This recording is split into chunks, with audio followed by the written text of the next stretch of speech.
പൃഥ്വിരാജിക്ക് പണി അറിയാം എന്തായാലും. ക്ലൈമാക്സിൽ കാമറോട് ഞാൻ പറയുന്നില്ല, അതൊരു പൊളി സാധനം തന്നെയാണ്. അത് നമ്മുടെ ലാലേട്ടനെ ചെറുപ്പം കാണിക്കാൻ എനിക്ക് തോന്നുന്നത് മലയാള സിനിമയിൽ ഇപ്പോൾ അടുത്തിറങ്ങിയതിൽ ഏറ്റവും നല്ല സിനിമയായിട്ട് മാറാൻ സാധ്യതയുണ്ട്. വലിയ ഒരുപാട് ഹൈപ്പൊന്നും കൊടുക്കേണ്ട ആവശ്യം. സിനിമ കൊള്ളാം, കുഴപ്പമില്ല, അടിപൊളിയായിട്ട്. ഒന്നും പറയാനില്ലാത്തൊരു പടം, അങ്ങനെ വേണം പറയാം. ഇതിൻ്റെ മേക്കിങ്ങും കാര്യങ്ങളൊക്കെ ഗംഭീരമായിട്ട് വന്നിട്ടുണ്ട്.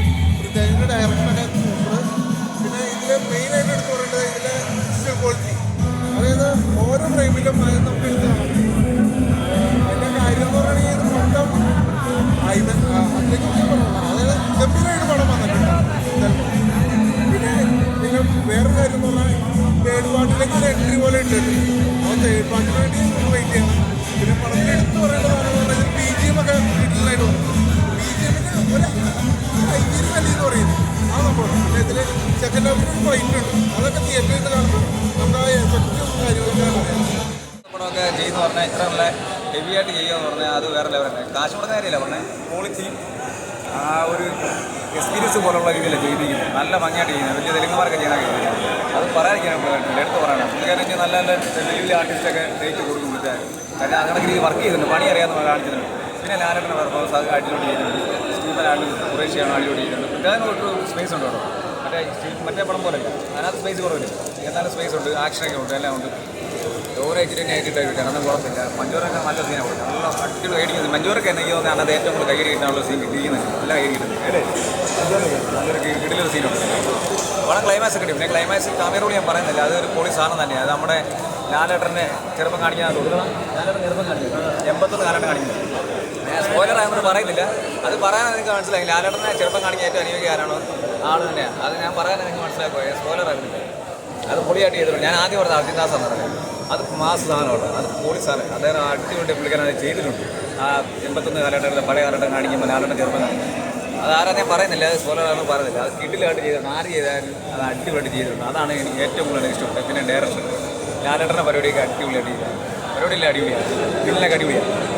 ഡ്രാഗൻ്റെ വില്ലനെ കണ്ടുപിടിച്ചു. പക്ഷേ എനിക്ക് അദ്ദേഹത്തെ പേരറിയത്തില്ല. ചൈന കൊറിയനാണെന്ന് തോന്നുന്നു. എനിക്ക് അദ്ദേഹത്തെ പേരൊന്നും അറിയത്തില്ല. അത് പൊളിയാണ് കേട്ടോ. അടിപൊളിയായിട്ട് വില്ലനൊക്കെ അടിപൊളിയായിട്ട് പടം സൂപ്പറാണ്. 300 കോടി അടിക്കും. കിട്ടില്ല പടം 300 രൂപ അടിക്കും. ഇവിടെ ധൈര്യത്തിൽ ടിക്കറ്റ് എടുത്താൽ പറഞ്ഞു ഒന്നും നോക്കണ്ട, പടം 300 രൂപ അടിക്കും. വേണം 300 കോടി വേൾഡ് വൈഡ് കളക്ഷൻ 300 കോടി. പടം വേറെ ലെവലല്ല. ലാലേട്ടൻ പൊളിച്ചിരിക്കണോ, പൃഥ്വിരാജ് പൊളിച്ചിട്ട് അടിച്ചടിച്ച് കയറും. പടം കിട്ടില്ല പടമാണ്. നിങ്ങൾ ധൈര്യത്തിൽ ടിക്കറ്റ് എടുത്താൽ പറഞ്ഞു. ഓക്കെ അടിപൊളി പറഞ്ഞ പൃഥ്വിരാജിൻ്റെ അഭിനയം പോലെ ലാലേട്ടൻ്റെ അഭിനയം സൂപ്പറായിരുന്നു. പിന്നെ മേക്കിങ് നല്ല കിടലനായിട്ട് ചെയ്തിട്ട് ഒന്നും പറയാൻ നല്ല സൂപ്പർ നല്ല മൂവി. എല്ലാവരും കാണുക, എല്ലാവരും കാണുക. ആ സീനെല്ലാം പൊളിയൊന്നും അതിൻ്റെ ഒന്നും അറിയാൻ ബാധകളില്ല. അതുപോലെ ലാലേട്ടൻ വന്നതും പിന്നെ ടോവിനോ വന്നതും പിന്നെ അതുപോലെ ഇന്ദ്രജിത്ത് വൈശ്യ സാറ് പിന്നെ സായികുമാർ സാറ് മഞ്ജു ചേച്ചിൻ്റെ വരവെല്ലാം നല്ല വരവാണ്. അതുപോലെ ലൊക്കേഷൻ ഏരിയ പിന്നെ അതുപോലെ തന്നെ നമ്മൾ ഈ ഹെലികോപ്റ്റർ വരുന്നതും പിന്നെ അതുപോലെ തന്നെ മരുഭൂമിയിലുള്ള ആ ആളുകൾ വരുന്നത് അതെല്ലാം സൂപ്പറാണ്. അതുപോലെ തന്നെ എല്ലാവരും കണ്ടിരിക്കേണ്ട സിനിമയാണ്. തിയേറ്ററിൽ തന്നെ പോയിട്ട് കാണേണ്ട സിനിമയാണ് എമ്പുരാൻ സിനിമ. അടിപൊളി സിനിമയാണ്. പടം തുടങ്ങി ഒരു 5 മിനിറ്റ് കഴിയുമ്പോൾ 2 ഹിന്ദിക്കാർ അവിടെ നിന്ന് ശരിക്കും ഈ കഥ ശരിക്കും ഈ കഥ നമ്മുടെ ഷാഹിദ് മഷൂദ് പൃഥ്വിരാജിൻ്റെ കഥയാണ് ശരിക്കും ഈ ഒരു സിനിമ. അവൻ്റെ കഥയിൽ ലാലേട്ടൻ വന്ന് കയറുന്നതാണ്, വേറെ ഒന്നുമല്ല. അങ്ങനത്തെ ഒരു ചെറിയൊരു സാധനമാണ്, ചെറിയൊരു കൺസെപ്റ്റാണ്. പക്ഷേ എന്തോ എവിടേക്ക് എന്തൊക്കെയോ പോരായ്മയുണ്ട്. പടം എന്താ പറയുക, നമുക്ക് ഓക്കെയല്ല. ഒരു ലാലേട്ടൻ ഒരു പ്രേമി ലാലേട്ടന് ഒരുപാട് ഇഷ്ടം. ലാലേട്ടൻ്റെ കുറച്ച് സാധനങ്ങൾ, വളരെ കുറച്ച് സാധനങ്ങൾ ഇതിൽ കാണിക്കുന്നുണ്ട്. നമ്മൾ ഫസ്റ്റിൽ കണ്ട ലൂസിഫറിലെ അതേ സെയിം ലാലേട്ടനെ ഇതിൽ 2-3 സീനിൽ കാണിക്കുന്നുണ്ട്, അത്രയേ ഉള്ളൂ. പിന്നെ ഞാൻ പറഞ്ഞില്ലേ, ക്യാമറ വർക്ക് ഇതിൻ്റെ ഉഗ്രം ക്യാമറ വർക്കാണ്.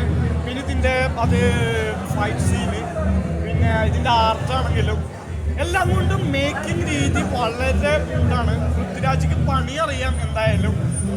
പൃഥ്വിരാജിന് ഇനിയിപ്പം ബോളിവുഡിലൊക്കെ പോയിട്ട് നല്ല ഡയറക്ഷൻ ചെയ്യാം. കാരണം നമ്മൾ ഓരോ സീനുകൾ കാണുമ്പോൾ നമ്മൾ വിചാരിക്കും ഇത് ഇംഗ്ലീഷ് പടമാണോ.